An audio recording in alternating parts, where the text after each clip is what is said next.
While I was raised Muslim, I'm trying to be a Matthew 6 Democrat, right? Thinking about poor people, thinking about our neighbors, thinking about what justice really means.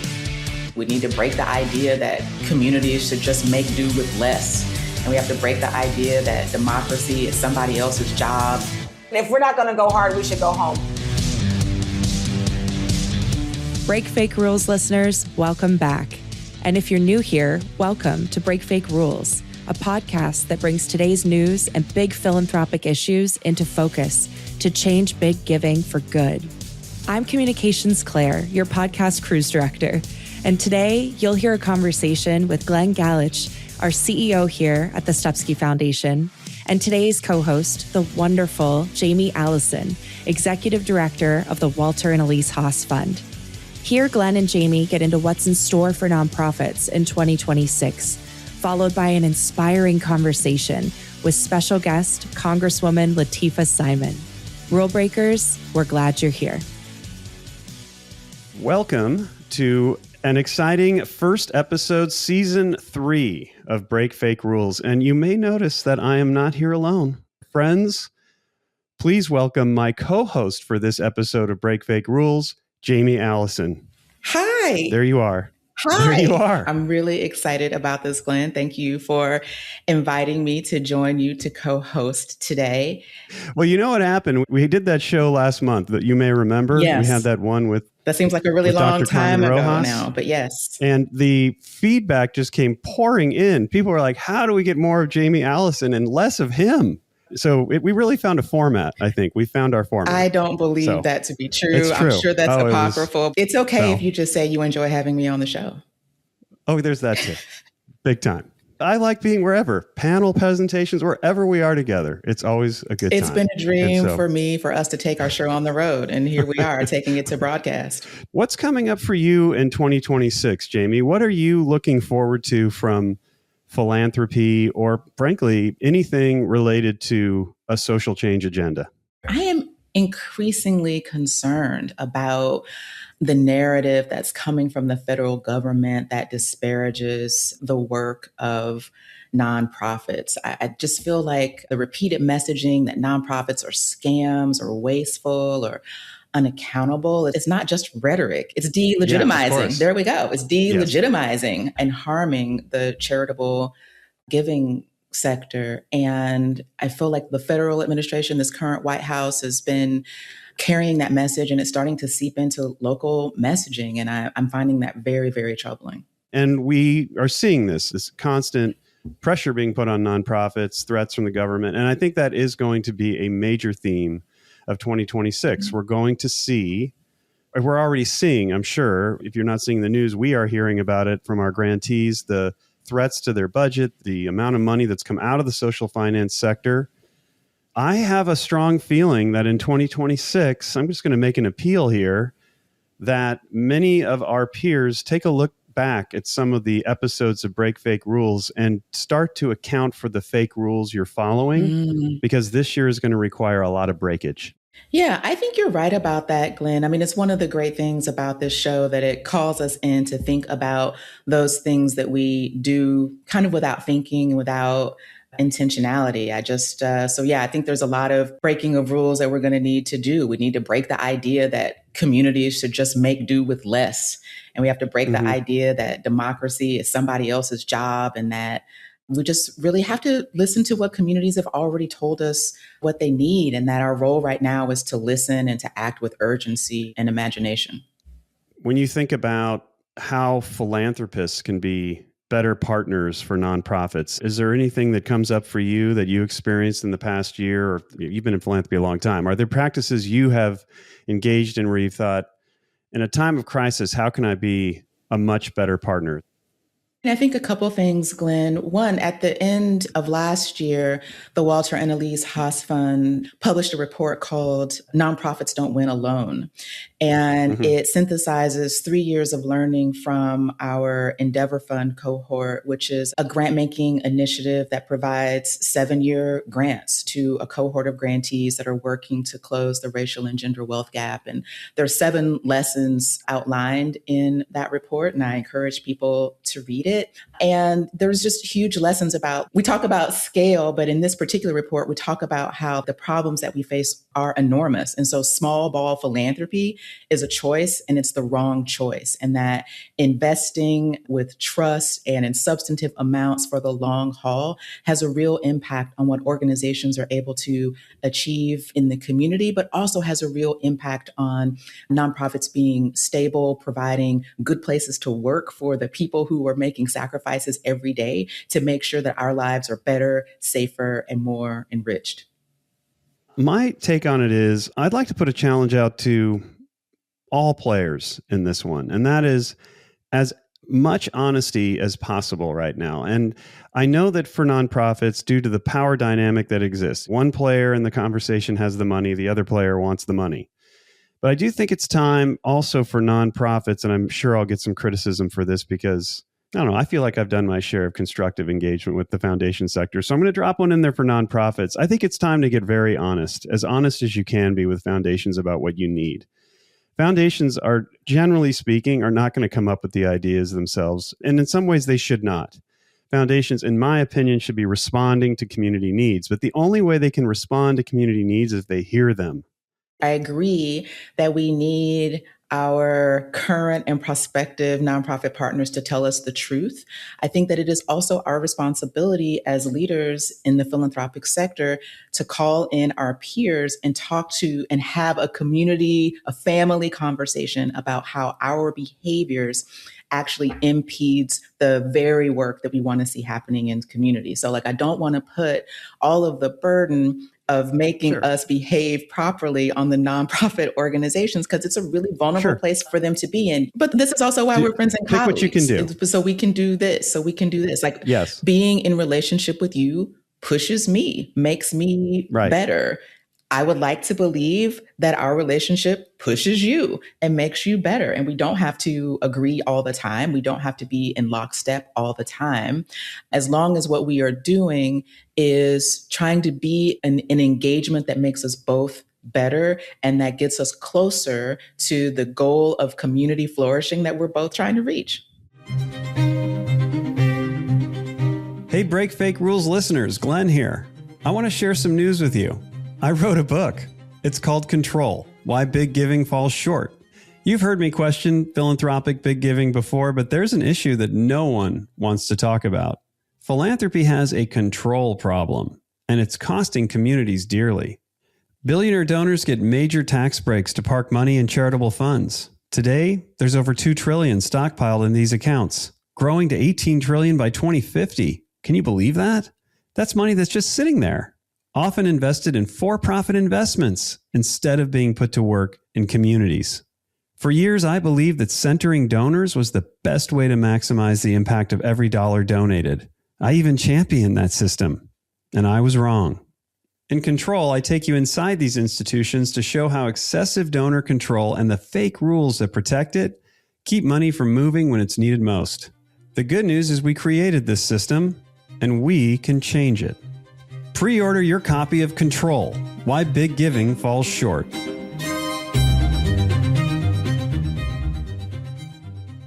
So we've got a very important guest coming on. So you know what? Why don't you introduce our guest for everyone? Oh, my goodness. Well, one, I just want to say thank you for your service, Representative Simon. I respect and admire your leadership so much. Thank you for joining us today on Break Fake Rules. I first met Representative Simon when she was a young community organizer and nonprofit leader in the Bay Area, running what is now the Young Women's Freedom Center. She was such a powerful advocate for young women who, in many ways, we've turned our backs on. Young women who were working hard to make decent lives for themselves and that we ignored, and she did not ignore. And she made us listen, and she made us reckon with the ways that we can, unfortunately, sometimes push people to the margins who are part of us. And she, throughout her career, is someone who encourages us to widen our circle of care until we are all inside it. And so I'm so thrilled to have your leadership in Congress so that from policy positions, we can widen our circle of care so that we all can live dignified lives and flourish. So how is it going? After 1 year, you've been in office now, an entire year. Is there a mystery? Is there something that we need to know that we don't know on the outside looking in? Yeah, that not everybody up here reads books. So I think I love that. But by the way, hello, family. I miss you all. I miss the Bay. Every day I get out of my lift and I'm like, oh my God, I work here. I still have that feeling of when I'm in the halls and you look up and you see just the gorgeous, amazing art that you know that slaves and masons really created with their hands. There's nothing here that is above the intelligence of anybody in our communities. All of this can be learned. And my job, I've realized, is to work really hard here, focus on being a serious legislator, but also be an educator and translator of a language here that was created to push us out of the process. So I'm good. I actually love this job, even though there's so many things that are happening every single day on the floor of Congress. They are real attempts at all that we have worked for as a community, all the rights we have won collectively to quiet us. And I'm asking folks, after a year being in Congress, knowing historically what we have all been through to call ourselves a part of this land, that we have to push the pendulum the other way, and then we have to hold it.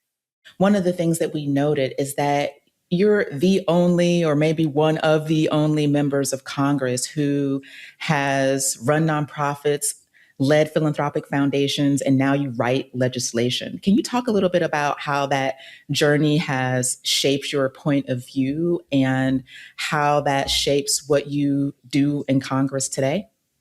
Yeah, I love the question because it's only been a year, but I actually feel very equipped to be here based on what I've done on the ground and what I've learned and how I've been mentored from folks in philanthropy and social service and in movement work. When you're running an organization, you're the grant writer, you're the frontline staff, you're ideating every day on how things can be better.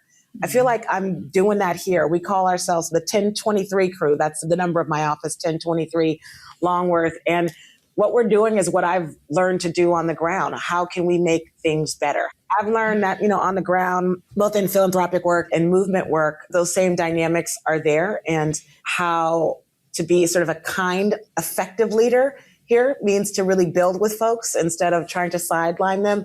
Then as a freshman, as anyone new in any sector, I think what you have to do is gain the respect of your colleagues, and they will bring you along. And when I'm trying to lead on something, because I've taken the time to get to know folks, and while we may have quirks and deep disagreements, even on the Democratic side, they're coming along with me. It's a lot of learning, but again, I learned this stuff in our sector. I don't think there's more of an important part of the philanthropic process as a grant maker to learn who folks are rolling with, because then you see their integrity and you see the way that they are building power. I think the same thing is here.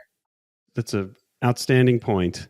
This show, as you may recall, is called Break Fake Rules. And it's called that for a reason. In the sector that you came out of, we live, you're free, you're out, you're liberated. But the rest of us here are still living under a lot of fake rules. And when it comes to engaging political officials like yourself, there are some very real rules about how foundation staff can engage you or anyone you work with there.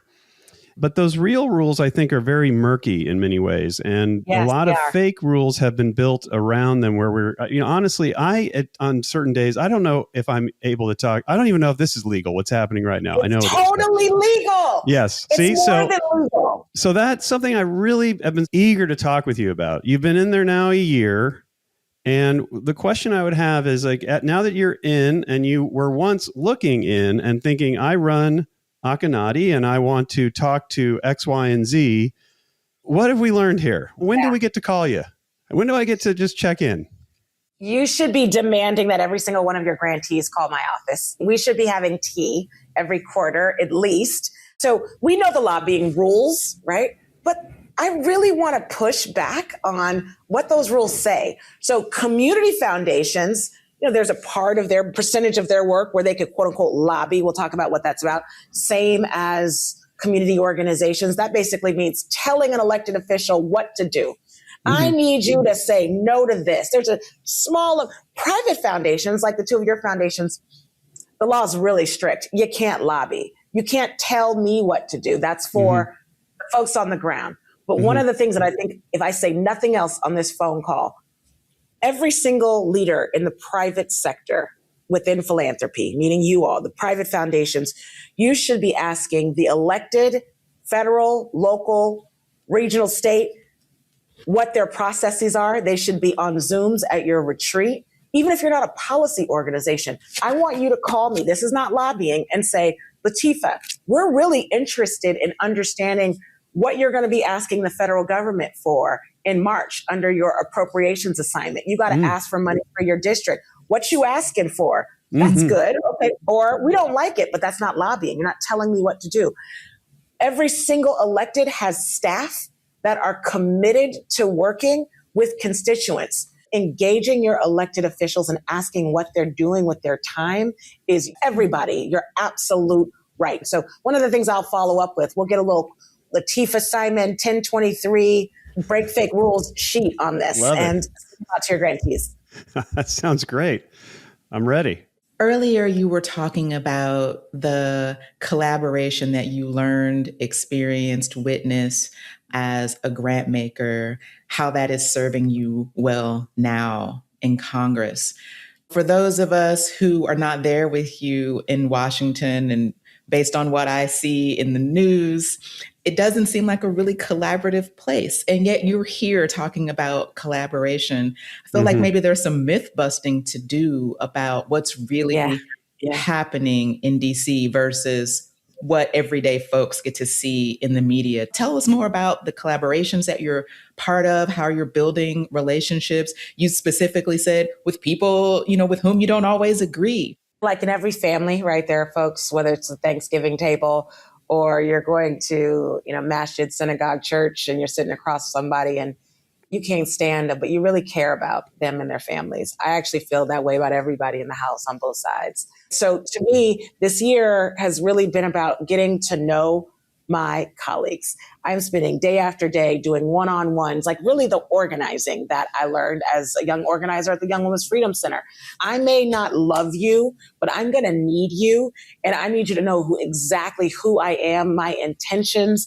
I need you to understand my story. I need to know yours. I may completely disagree with you about the war in the Middle East. I may completely disagree with you about parts of our financial systems. I may disagree with you about components of immigration.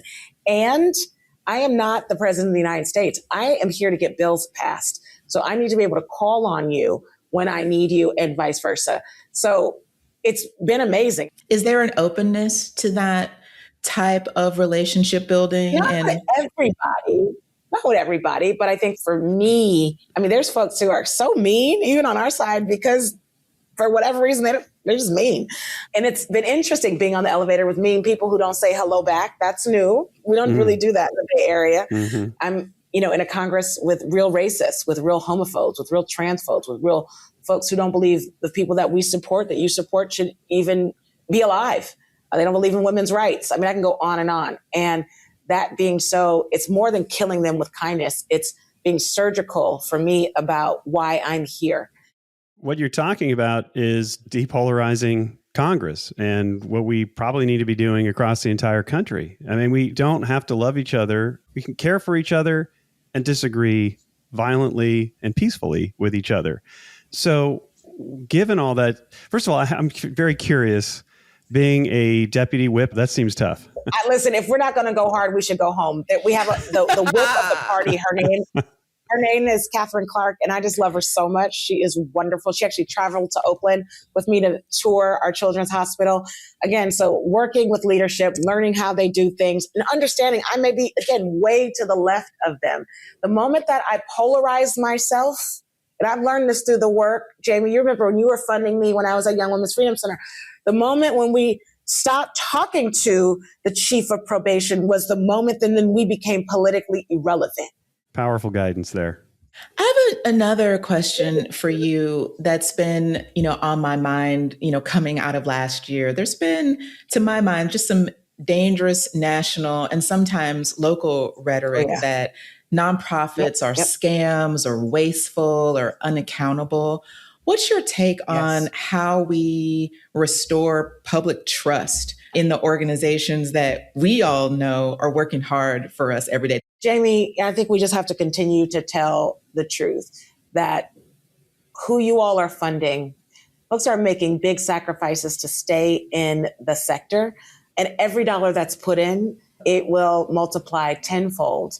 And this attack, though, it has really, really hurt our work. It's really, really hurt our sense of what's possible. So we just need to continue to tell the truth. And the last thing I'll say on this, I will be launching, and I can't wait to work with you all on this, in January with the Congressional Progressive Caucus, a task force on the attack on NGOs from this administration. So let's work together on that. I would love for you all to come. Yeah. Yep. I wonder. Let us know. Yeah, please. Last month, I had an opportunity to have lunch with Julian Castro, and I was asking him, what do you think it looks like if the pendulum does swing? And he said, what concerns him the most at the moment is the time it will take to just build back. Yep. So that was his take. I'm really curious, from your being there now a year, you came into a situation that we all have felt and witnessed, that barrage of wild activity, much of it found unconstitutional, some of it, of course, getting through, all the violence on the streets to people that are being disappeared. All these things are going on.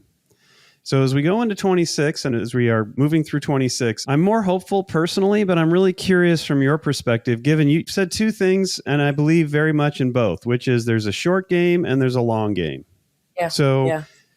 I hope that you have a many term experience in Congress. So there is a long arc to working with Representative Simon. And in the short term, as we go into 26, what's the win in your mind? So one, I'm not going to be here for 30 years. Okay. Like, I want to be nerding out somewhere in 10 years. Okay. I want to build a bench here so that it feels easier for the next person to come to run District 12. I love it here, but I'm not going to be here forever. I think even within the Trump administration, it's going to be not perfect. But if we end here, one of the things that I think that is important for us to know, it feels, again, I'm going to say it again, this is the worst crisis ever. And it may be for our generation. But remember us reading, some of us didn't go to school a lot in 12th grade, but, in U.S. history, AP U.S. history, they talk a lot about post-Reconstruction. And after the Reconstruction, 2,200 African Americans immediately got elected all over the country. There were some here in this House, in Congress. What followed Reconstruction, and there were some gains, right? Black folks started owning homes outside of the South. There was a real thought and promise that we would have some real and unique freedoms as African Americans. And post-Reconstruction and post these moves, there was a swift push. The lynching campaigns, the convict leasing. I mean, I can go on and on, right? It was horrific. I'm going to go a lot of decades further. Then you have the movement, right? And you have the Voting Rights Act, and then you have the Civil Rights Act. And what came after that? Again, more lynching campaigns, more deep and profound racist policies that came out of here, but then every state in the union, redlining, de facto segregation, mass incarceration in ways that we've all experienced and we've all fought back on.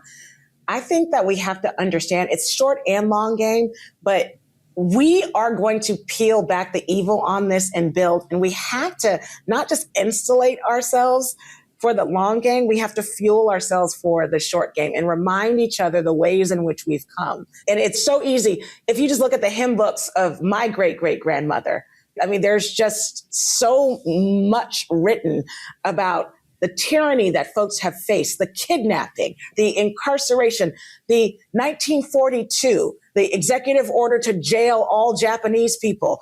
They put them in the Bay Area at Tanforan in horse cages, full families. So there will be pain. And I think we need to be instructive and clear. What's happening now is tragic. It is horrible. And we're going to find our way back. But we can't do it with empty stomachs. We have to create and sustain an infrastructure to keep us living and keep us full so that we can fight with clarity, with a surgical strategy that's going to keep us ready, because we're going to continue to lose while we're winning. This administration is no joke. But let's keep going, because we are going to get to that other side. I have to believe that. Tell us what we're building toward on the other side. Tell us the vision that you are holding for what I'm going to call at this moment, the new bliss, that on the other side, what's going to be the material differences in people's lives on the other side? What is it that we're building toward? I was just asked this question last night on the phone from a mother. I was like, there's no reason why you should have to wait 10 years to get on a list or get to the top of the list to get low income housing, right? That's just crazy. That we will be able to get health insurance, not just when we're dying, but when we need it. That housing availability will be real. That you can dissent this government and be as patriotic as if you were waving the flag. You guys are funding many organizations that are doing exactly what is held and inscribed on the base of the Statue of Liberty, to be able to hold folks, to be able to get the huddled masses into a place and believe that they should yearn to be free. That's the promise. And freedom doesn't just mean you're running from authority. It means being able to be all that you know how to be able to pray freely, to be able to not have to make decisions whether you're sleeping on the streets or buying your insulin or your kid's inhaler. These are all, to me, the floor. But unfortunately, we're in a space where those are the North Stars, right? We're asking just very basic promises be fulfilled in our Constitution. And that's all I'm asking for folks who are seeking asylum, that there will be an immigration system that is actually thoughtful and swift and that will be kind to one another. I tell folks that, while I was raised Muslim, I'm trying to be a Matthew 6 Democrat, right? Thinking about poor people, thinking about our neighbors, thinking about what justice really means, that there's a process that is fair for everyone, regardless what papers you're holding in your hand. I swear, I know we're going to get there. We're going to get there. And it's amazing to be a part of that. As you were describing what it is we all deserve housing, we all deserve healthcare. Is there something that we all have to give up in order to make room for the person who's standing next to us? I think it's such a really beautiful question. I don't think that you have to, when you're thinking of giving up, and this is what we're going straight into like philosophy class, but if I have a bucket of water and there's somebody next to me, parched or dehydrated, am I giving something up by giving them a little bit? Or am I receiving by knowing that I am being the most human that I can be, that in all of our collective faith practices, we are commanded to share. And it's unfortunate. I feel like since I've been here, I've been reading about more faith practices, not just the Abrahamic faith, but I was reading Isaiah the other day, because I have to. There's all these biblical references here. And I'm like, okay, well, you know what? They're not going to outfaith me, right? These Republicans. So I was reading Isaiah and I'm like, oh my God, none of this is new. Isaiah is commanding of his people to repair the breach, to repair the injustices in government, to go out onto the streets to create justice. I'm like, damn, yes, absolutely. So what that means is there is enough. This has been awesome, Representative Simon. I'm just so glad you gave us some time today. Thank you so much. Oh, I love it. I miss you guys. I miss you. We're going to make one more request, and that is, what is the main fake rule you want to see broken in 2026? Caught you on the spot here. You did. I mean, I think the first thing that came to my mind, so I don't even know if it's answering the question, is that folks who believe that they shouldn't take up space, that they just take up a little more space, that in our organizations, in our families, there are deep hierarchy, and it's everywhere. I don't care what society you live in, whether it's the United States or it's Cuba or wherever, it's not that, wherever you go, there's going to be structure. But taking up space, meaning sticking your chest out a bit, because your voice is critical to that space.